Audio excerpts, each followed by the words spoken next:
Hello all. Day 5 ஓகேஷா start ஆச்சு. Around 4 PM எழுந்திரிச்சேன், டீ குடித்தேன். ஆஸ் யூஷுவல் 5:30க்கு ஃபர்ஸ்ட் மீல் சாப்பிட்டேன். அதுக்கப்புறம் ஹாஸ்பிட்டல் கிளம்பிட்டேன்.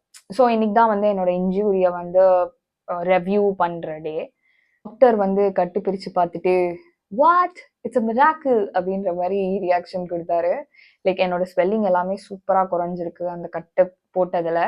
எல்லாருக்கிட்டையும் ஒரு குட் நியூஸ் நானே ஷேர் பண்ற அளவுக்கு என் நிலைமை மாறிடுச்சு. அவர் வந்து மேக்ஸிமம் 10 டேஸ்க்குள்ள உன் கால் ஹீல் ஆயிடும், 90% ஹீல் ஆயிடும், you would be able to dance for the show அப்படின்னு ஒரு செம்மையான நியூஸ் கொடுத்தாரு.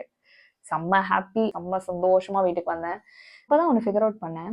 எனக்கு வந்து சேடா இருந்தாலும் செமையா அன்ஹெல்தியா சாப்பிடணும்னு தோணுது, சந்தோஷமா இருந்தாலும் அப்படிதான் தோணுது. என் மைண்ட் ஃபுல்லா வாஃபிள்ஸ், ப்ரௌனிஸ், மெக்ஃப்ளரி அப்படி பயங்கர ஸ்வீட் கிரேவிங்ஸா இருந்துச்சு.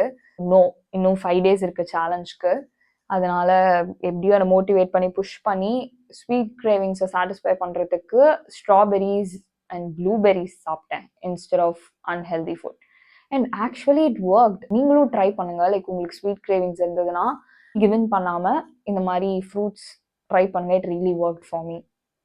எல்லாருக்குமே ரொம்ப ரொம்ப ரொம்ப நன்றி. லைக் என்னோட ஸ்பீடி ரிகவரிக்கு ப்ரே பண்ண எல்லாருக்குமே ரொம்ப ரொம்ப ரொம்ப thanks. So yeah, that's how day 5 went. Tata.